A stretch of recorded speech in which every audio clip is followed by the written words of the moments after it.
Attention, le contenu de cette vidéo peut heurter la sensibilité des plus jeunes. Vous êtes prévenus. N'ayez pas peur de laisser un pouce bleu, d'activer les notifications et de vous abonner si ce n'est pas déjà fait. La dame près du lit.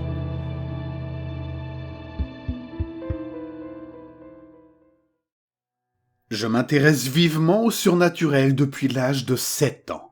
La porte de notre maison, qui s'est refermée d'elle-même en 1990, a été ma première rencontre effrayante.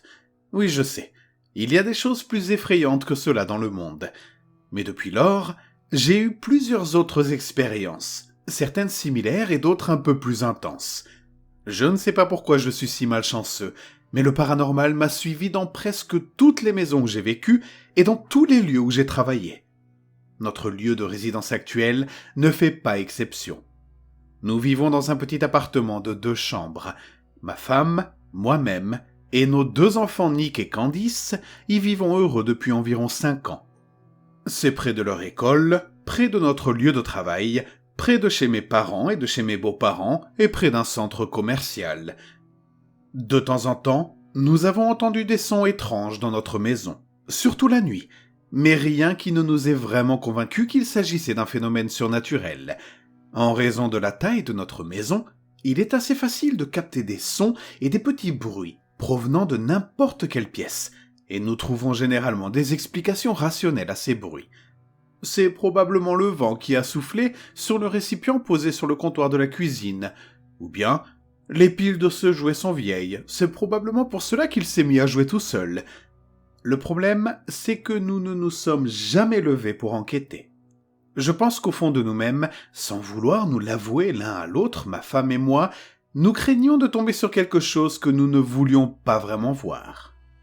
Nick ne dormait jamais, et comme une horloge, il entrait dans notre chambre vers 23h30 tous les soirs et grimpait dans notre lit. Si nous étions réveillés à ce moment-là, ma femme le ramenait dans son propre lit. Mais souvent nous dormions profondément, et nous nous réveillions le lendemain matin avec lui blotti contre nous. Un dimanche matin, nous nous sommes réveillés avec le petit bonhomme dans notre lit, et alors que je buvais mon café, il nous a demandé, à ma femme et moi, « Qui est venu nous rendre visite la nuit dernière ?» Je lui ai répondu, « Tu étais avec nous, idiot, tu sais que personne n'est venu nous rendre visite la nuit dernière. » Et nous avons tous ri. Mais voilà, il a insisté. « Non, dit-il. La nuit dernière, quand je suis entré dans votre chambre, il y avait une dame dans la chambre, debout près de l'armoire de papa. » Ma femme et moi, nous sommes regardés, j'ai su qu'elle le croyait, et qu'elle pouvait voir que je le croyais aussi. Lorsque j'avais 11 ans, ma petite sœur a dit à ma mère qu'elle avait vu un vieil homme assis sur son lit, et qu'elle avait eu une conversation avec lui. Ne sachant pas trop pourquoi elle aurait un vieil homme comme ami imaginaire, ma mère a décidé d'emmener ma sœur chez un psychologue pour enfants qui, à la grande horreur de ma mère, lui a dit que les enfants ne mentaient pas sur ce genre de choses et qu'ils la croyaient vraiment. Après ça, ma mère n'est plus jamais entrée seule dans la chambre de ma sœur. Nous avons en quelque sorte minimisé l'affaire et changé de sujet chaque fois que Nick posait des questions sur notre visiteur. Au bout de 2 semaines, l'incident a été complètement oublié. Un matin, nous nous sommes réveillés, Nick dormant toujours entre nous, et nous étions allongés là, à parler de choses et d'autres, lorsque Candice est entrée dans notre chambre et nous a embrassés, comme elle le faisait normalement après s'être levée le matin. Nous l'avons invitée à s'allonger avec nous, car c'était un samedi et nous n'étions pas pressés de nous lever pour commencer la journée. Mais elle voulait aller regarder les émissions pour enfants à la télé dans le salon. Elle est sortie de la chambre et de sa voix enjouée, nous l'avons entendue saluer quelqu'un en disant bonjour et en poussant un petit rire mignon. Une fois de plus, ma femme et moi nous sommes regardés les yeux écarquillés et avons rappelé Candice dans notre chambre. « Qui as-tu salué dans le salon tout à l'heure ?» lui ai-je demandé en souriant.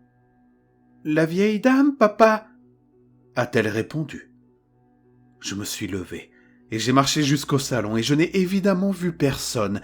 Alors sans plus attendre, j'ai allumé la télévision, et elle a regardé ses émissions préférées. Encore une fois, nous n'avons pas mentionné ou posé d'autres questions sur la dame, car mes enfants ne connaissaient pas les fantômes, et pour eux, le seul être surnaturel qui venait de chez nous était le marchand de sable. Des mois passèrent sans que l'on aperçoive ou que l'on parle de la dame, sauf en plaisantant entre ma femme et moi, généralement lorsque les enfants étaient endormis et qu'elle devait aller nous préparer du café que nous buvions en regardant des films au lit. Si je disais à ma femme « Salut la vieille dame de ma part en revenant », elle retournait en courant dans la chambre et me donnait une tape sur l'épaule. J'étais loin de me douter que ces plaisanteries allaient finir par me rattraper. Candice parlait beaucoup dans son sommeil, et nous restions souvent au lit à l'écouter marmonner, à essayer de comprendre ce qu'elle disait et à nous demander à quoi elle rêvait. Une nuit d'été, je me suis réveillé et j'ai entendu Candice parler comme une tempête, mais en même temps, je pouvais entendre ce qui ressemblait à une voix douce qui chantait. La fenêtre de notre chambre étant ouverte pendant les nuits chaudes, j'ai considéré qu'il s'agissait de bruits venant de l'extérieur. Je me suis retourné et je me suis rendormi. Cela a commencé à se produire plus fréquemment, au moins une nuit sur 3. Et chaque fois que je me levais de mon lit pour me diriger vers la chambre des enfants, Candice s'arrêtait de parler, et le chant disparaissait avant que j'aie pu franchir la porte. Je restais là, en silence, à attendre un son, mais rien ne se produisait. Une fois de plus, j'ai pensé qu'il devait s'agir de sons provenant de l'extérieur, car lorsque je sortais de ma chambre, le chant s'arrêtait. Cela me paraissait logique. Les jours suivants, nous avons eu un temps inhabituellement frais. Nous avons donc fermé les fenêtres de notre chambre la nuit, et devinez quoi ? Je n'ai pas entendu le chant. J'étais soulagé, mais cela n'a pas duré longtemps. Lors d'une de ces nuits froides, j'étais allongé dans mon lit, éveillé, alors que le reste de ma famille dormait, pensant à tout, du travail, à ce que nous allions manger le lendemain soir, par exemple. Candice, elle, commence à marmonner. Mais après quelques secondes, on dirait qu'elle fait un terrible cauchemar. Le doux marmonnement est devenu beaucoup plus fort et je peux entendre qu'elle a très peur. C'est à ce moment-là que les chants doux ont commencé à se faire entendre.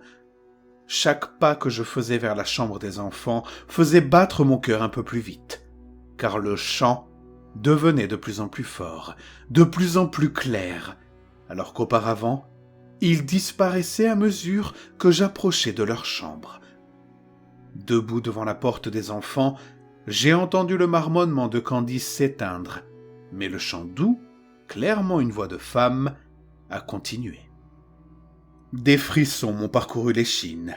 Mes jambes ont commencé à se sentir comme lorsqu'on fuit quelqu'un dans un rêve, comme de la gelée, tandis que je sentais des perles de sueur froide couler le long de mon corps. Ma bouche s'est asséchée instantanément en écoutant cette douce berceuse que je n'avais jamais entendue auparavant et que je n'oublierai jamais. Noir et gris, pommelé et gris, endors-toi petit bébé. Je savais que je devais affronter la personne ou la chose qui se trouvait dans la pièce avec mes enfants et qui chantait. J'ai donc pris une inspiration et j'ai lentement commencé à pousser la porte. Quand tu te réveilleras, tu auras... Le chant s'est arrêté brusquement lorsque j'ai jeté un coup d'œil par la porte. Elle était assise sur le lit de ma fille, les bras croisés sur ses genoux et la tête tournée vers moi. Nous nous sommes regardés. J'avais envie de la regarder, mais je n'arrivais pas à la quitter des yeux. Puis elle a continué à chanter doucement. Tous les jolis chevaux. Ma femme m'a dit qu'elle m'avait trouvé allongé dans l'embrasure de la porte des enfants et qu'elle m'avait aidé à me remettre au lit. Apparemment, j'étais glacé, mais je transpirais beaucoup. Pour être franc, je ne me souviens pas de ce qui s'est passé après les derniers mots qu'elle a chantés. J'ai dû m'évanouir, mais ce qui est étrange, c'est que mes enfants dorment très bien depuis cette nuit. J'aimerais pouvoir en dire autant de moi-même.